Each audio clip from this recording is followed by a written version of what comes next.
Ano bang sinasabi niya? Hindi ito matatanggap ng pride ko. Wala akong pakialam kahit na sino ka pa. Hindi ako makakapahit na basta ka na lang makaalis. Pambira. Alam ko namang gusto mo lang subukan sa akin ang mga atake mo.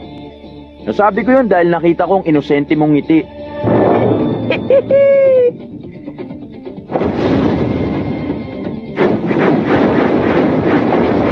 Ano sa tingin mo? Anong masasabi mo sa bliss na matulin pa sa speed of sound? Sa shockwave na to! Nakikita mo ba ako? Kapag ganito, paano ka naman makakasabay sa akin?